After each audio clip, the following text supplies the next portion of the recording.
नमस्कार, news capital express में आपका स्वागत है। मैं हूं आपके साथ आयुषी सोनवानी। चलिए शुरुआत करेंगे आज की कुछ अहम और बड़ी खबरों के साथ।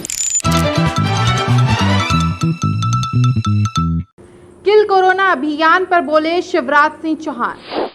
मंत्री विश्वास सारंग का बयान, कहा कमलनाथ अपने बयानों से देश की छवि धूमिल कर रहे हैं।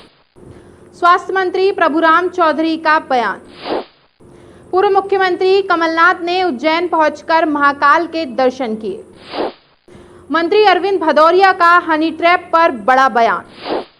पूर्व मंत्री पीसी शर्मा ने लगाए सरकार पर गंभीर आरोप। और अब खबरें विस्तार से। किल कोरोना अभियान पर बोले शिवराज सिंह चौहान।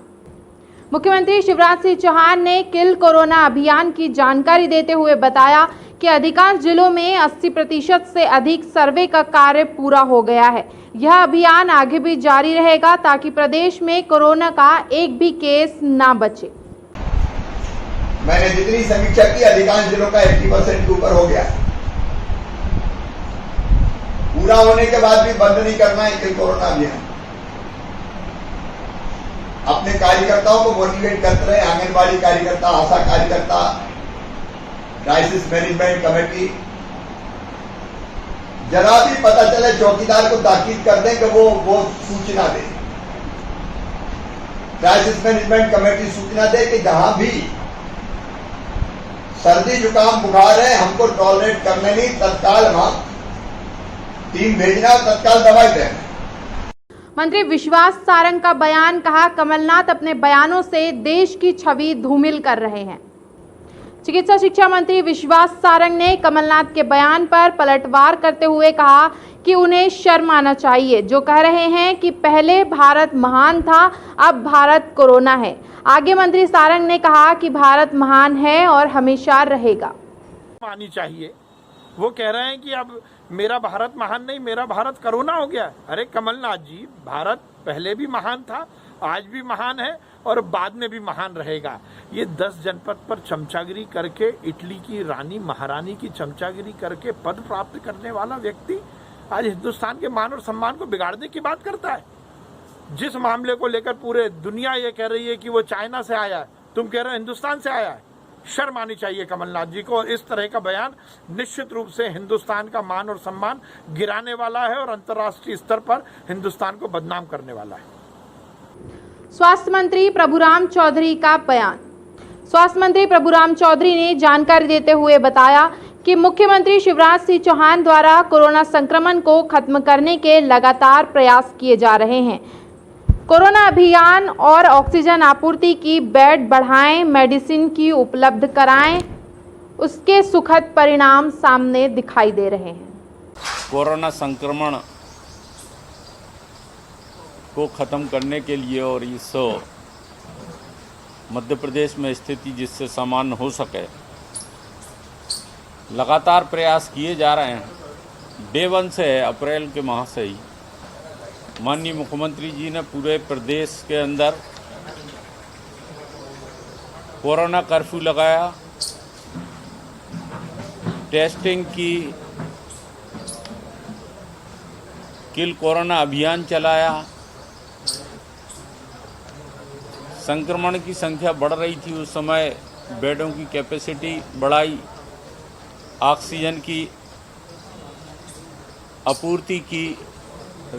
पूर्व मुख्यमंत्री कमलनाथ ने उज्जैन पहुंचकर महाकाल के दर्शन किए, जिसके बाद कमलनाथ कांग्रेस नेत्री नूरी खान के घर मुलाकात के लिए पहुंचे। कमलनाथ ने प्रेस कॉन्फ्रेंस के माध्यम से बीजेपी सरकार पर कोविड-19 को लेकर सवाल खड़े किए हैं। देखिए, ये सब वीडियो तो ये बना लेते हैं, वीडियो छोड़िए। बात ये है उस वीडियो के पहले क्या था और बाद में क्या था। वो क्यों 5 सेकंड का वीडियो भर दे रहे हैं? उसके पहले क्या था और बाद में क्या था, वो नहीं बताएंगे। पर ये राजनीति करें इस पर।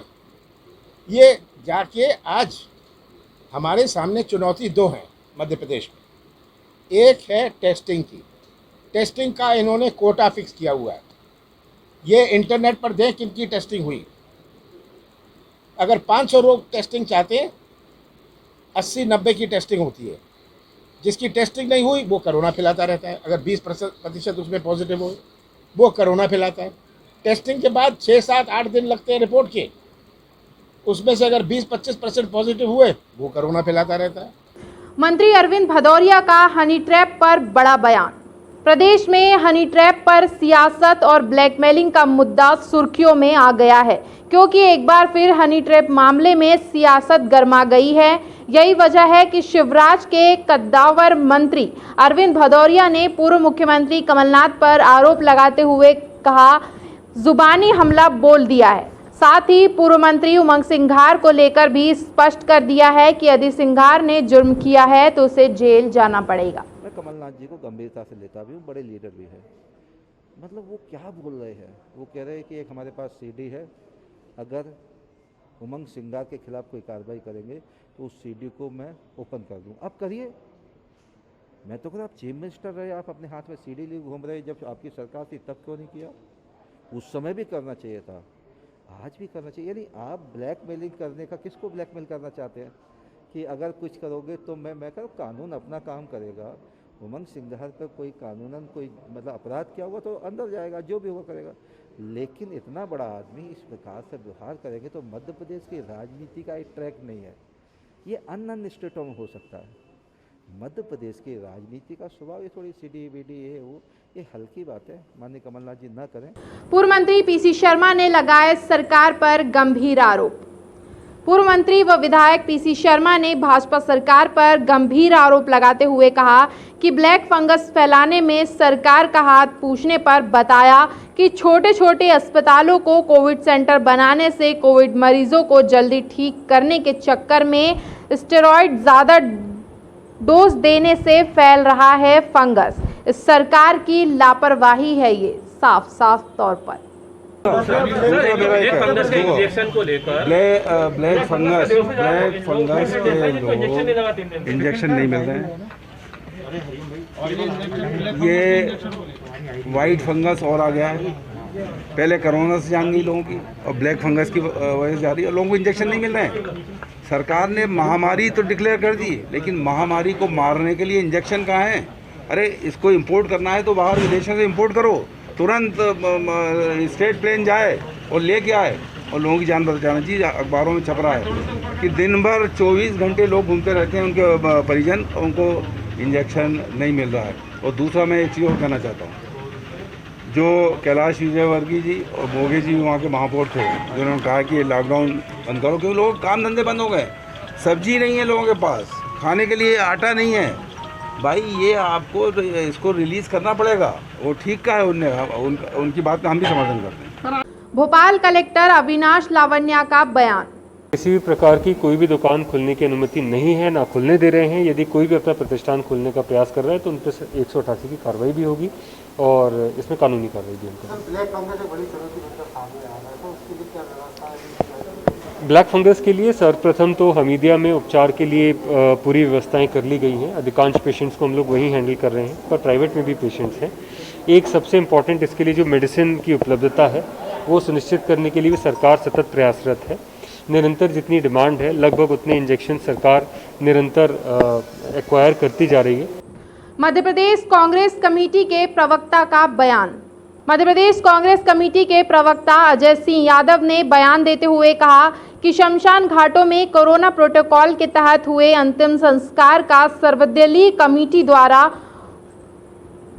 ऑडिट करवाना जाए और सरकार के आंकड़ों से मिलान करवाया जाए। उन्होंने कहा कि मध्य प्रदेश सरकार कोरोना के आंकड़े और कोरोना से हुई मौत के आंकड़ों को छुपाने के लिए बड़ा हेरफेर कर रही है। कि ऐसे लोगों को जिनके परिजनों की मौत कोरोना से हुई है, उनके परिवार को मुआवजा मिल सके, तो सरकार के जुड़े हुए जिम्मेदार नेता मंत्री इस मामले में राजनीति करने में जुट गए हैं। हमारी सरकार से मांग है कि भोपाल राजधानी एवं प्रदेश के तमाम जिलों के शमशान घाटों के ऑडिट करवाए जाएं, सर्वदलीय कमेटी बनाई जाए जो शमशान घाटों में हुई कोरोना प्रोटोकॉल के तहत अंतिम संस्कारों का ऑडिट करे और सरकार के आंकड़ों को उन ऑडिट से मिलान किया जाए, तो सरकार की कलई खुल जाएगी। वाहन की चालानी कार्रवाई के दौरान एसडीएम और अधिवक्ता के बीच हुआ बहस। कोरोना कर्फ्यू के दौरान चल रही कार्यवाही के दौरान एसडीएम राजेश मेहता हमेशा सुर्खियों में छाए रहते हैं, चाहे दुकानदारों पर कार्यवाही हो या फिर वाहन चलाते समय मोबाइल पर बात करने वाले लोगों पर कार्यवाही हो। शुक्रवार को जब एसडीएम राजेश मेहता जय स्तंभ चौराहे पर बिना मास्क के घूमने वालों पर कार्यवाही कर रहे थे, इसी बीच उनका विवाद शहर के एक वकील के साथ हो गया और गुस्से में एसडीएम वकील के खिलाफ एफआईआर कराने थाने पहुंच गए। हालांकि बाद में मामला शांत हो गया। पावर बताया के लिए आपके साथ क्या बदसलूकी की गई? नहीं, मुझे उसका थाने चलिए, मैं थाने अब चलने के लिए मैंने चलिए थाने आ गए। अब क्या चाहते हैं आप? आप उन कोई कार्रवाई नहीं उन्होंने की है अपनी ओर, कोई कार्रवाई नहीं चाहते थे। यही सुने से निवेदन यही है उनसे, अपना क्या निवेदन करने ही गए थे अपन, और ना कि अपन कोई बदतमीजी का व्यवहार करना पसंद करेंगे। अधिकारी हैं, अधिकारी से निवेदन करना अपना काम है, अब उन्होंने सुना नहीं अपना निवेदन। कोरोना कर्फ्यू की को लेकर जय स्तंभ चौक पर प्रशासन की ओर से चेकिंग अभियान चल रहा था और हमारे अधिवक्ता साथी मनोज तोमर जी न्यायालय जा रहे थे। उनको रोककर उनको पूछा गया कि आप कहाँ जा रहे हैं, तो जब उनके द्वारा अपना जो भी कार्य बताया गया उसको लेकर थोड़ी आपस में तू में हुई और वो गाली गलौज में बदल गई और कहीं ना कहीं प्रशासन को ये लगा कि उनके द्वारा अभद्रता की गई है और उनको थाने लाया गया। जब मेरे को जानकारी प्राप्त हुई तो मैं भी अपने साथियों के साथ आया और क्योंकि प्रशासन अपनी व्यवस्था कर रहा था और क्योंकि मनोज जी से मेरी अभी तक कोई बात नहीं हुई है तो मैंने अपने स्तर पर अधिकारियों से मिलकर उनसे यदि हमारी तरफ से कोई गलती हुई है तो उसके लिए हम क्षमा प्रार्थना करते हैं और अब इस तरह की कोई आपस में वो नहीं होगी बात। दवाओं की कालाबाजारी को लेकर सर्वधर्म संघ ने राष्ट्रपति को लिखा पत्र। सर्वधर्म संघ अध्यक्ष मंजूर बेग ने प्रेस वार्ता में बयान देते हुए कहा कि हमने महामहिम राष्ट्रपति रामनाथ कोविंद को पत्र लिखकर मांग की है कि आपदा को अवसर बनाकर जो लोग रेमडेसिविर और टोसी सहित अन्य जीवन रक्षक दवाओं आदि का अवैध कारोबार करने, नकली दवा बनाने वालों का प्रकरण के लिए कमेटी गठित कर फास्ट ट्रैक कोर्ट में केस चलाया जाए एवं आरोपी को आजीवन कारावास की सजा सुनाई जाए, जिससे कि मृतक के परिवारों को शांति मिले। बाजार में ऊंचे दामों पर बिकी ब्लैक मनी हो तो इसको लेकर रेमडे इंजेक्शन को लेकर पूरे देश में बात उठी है। कई राज्यों में प्रकरण दर्ज हुए हैं, तो हमने सर्वधर्म संघ के माध्यम से माननीय महामहिम महोदय को एक पत्र भेजा है जिसकी कापी हमने यहाँ से जारी कर रहे हैं। जो भी हो उसकी स्पष्ट जांच होना चाहिए, जांच में जो गलत पाया जाए उसको सजा होना चाहिए। ये लोग हमारे मंत्री जी, माननीय मुख्यमंत्री जी, देश के जितने भी राज्य के मुख्यमंत्री हैं, सब रासुका और कार्रवाई 420 की बात कर रहा हूँ। मैं तो आपसे कह रहा हूँ जिन्होंने भी जीवन के साथ खिलवाड़ किया है, आम जनता के कई परिवार आज खत्म हो गए, मर चुके हैं, नी इंजेक्शन मिले हैं तो इन लोगों को नहीं बख्शा जाना चाहिए, इनको आजीवन कारावास होना चाहिए और तुरंत इसका निर्णय होना चाहिए। इस वक्त की खबरों में फिलहाल इतना ही। आगे की खबरों के लिए बने रहिए हमारे साथ और मुझे दीजिए इजाजत। नमस्कार।